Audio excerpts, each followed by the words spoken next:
మామూలుగా చాలా ఉమ్, జాగ్రత్తగా ఉంటాడు, కంట్రోల్డ్‌గా. ఉమ్, మాట్లాడాడు గదా! అవును. అట్లాగే ఆయన ఎవరు 'విష్ణుకుమార్ రాజు' మాట్లాడాడా బీజేపీ ఆయన? ఉమ్, అవును. ఎందుకు అతి ప్రచారం చేసుకున్నాం గూగుల్ లాంటి దాంట్లో అనేది. ఉమ్, ఆదినారాయణ రెడ్డి మాట్లాడాడు బీజేపీ ఆయన. అవును. ఇట్లాగా ఎవరికి వాళ్ళకి అసంతృప్తులున్నాయి. ఉమ్, దీన్ని కంట్రోల్ చేయడానికి పవన్ కళ్యాణ్ మీటింగ్ పెట్టాడు. బీజేపీ వాళ్ళైతే అదేం పట్టించుకోవట్లేదు, వదిలేసేసారు. ఉమ్, ఇది గ్రౌండ్ లెవెల్‌లో ఏమైపోతదంటే సమన్వయ లోపం అయిపోతుంది.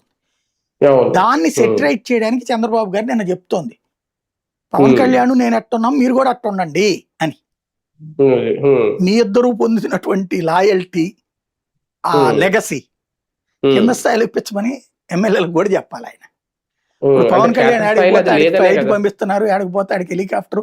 చంద్రబాబుతో ఉమ్, సమానమైన గౌరవం పొందుతున్నారు. కొంత తక్కువే ఉండొచ్చు, అవును, అవును. కానీ ఉమ్, బట్ మాక్సిమం గౌరవం లభిస్తుంది. గతంలో ఉన్న డిప్యూటీ సీఎంలతో పోల్చుకుంటే, అవును. గతంలో ఉన్న ఆయన భాగస్వామ్య పక్షాలతో పోల్చుకుంటే, ఈవెన్ ఇప్పుడున్న బీజేపీతో పోల్చుకుంటే అపారమైన గౌరవం పొందుతున్నాడు పవన్ కళ్యాణ్. ఆ అవును. స్థాయి గౌరవం నువ్వు గ్రౌండ్ లెవెల్లో జనసేనలో కూడా ఇప్పించు, ఉమ్. అయిపోతుంది. అంటే ఒక అలా టీడీపీ ఎమ్మెల్యే జనసేన ఇన్ఛార్జ్ ఉన్న చోట ఆ గౌరవం లేదనే కదా ఇప్పుడు అది బాధ. అది అది వీళ్ళిద్దరి మధ్య అది ఉంది. అర్థమవుతోంది, బాబు గారికి కూడా తెలుసు. ఉమ్, చెప్తున్నారు అదే, అరే నాయన చెయ్యండి రైట్ లాగా, మన అవసరం. ఉమ్, జగన్ ఉమ్, అనేటటువంటి వాడు 15 సంవత్సరాలు మనల్ని వదలడం. ఉమ్, ఇప్పుడు వీళ్ళు పదే పదే 15 సంవత్సరాలు అనేది ఎందుకు అంటున్నారు? ఒక్కసారి అవును. జగన్ 5 ఏళ్లలో తీసుకొచ్చిన సంక్షేమ పథకాల ఫలితం ఉమ్, 15 సంవత్సరాల పాటు వీళ్ళు కలిసి ఉంటే గాని కంట్రోల్ చేయలేరు. ఉమ్. అప్పటికి పదే పదే ఈ గొడ్డళ్ళు ఈ మాటలన్నీ మాట్లాడి మాట్లాడి జగన్ మీద ద్వేషం పెంచి పెంచి ఆ పెంచి పెంచి వదిలిపెట్టారు.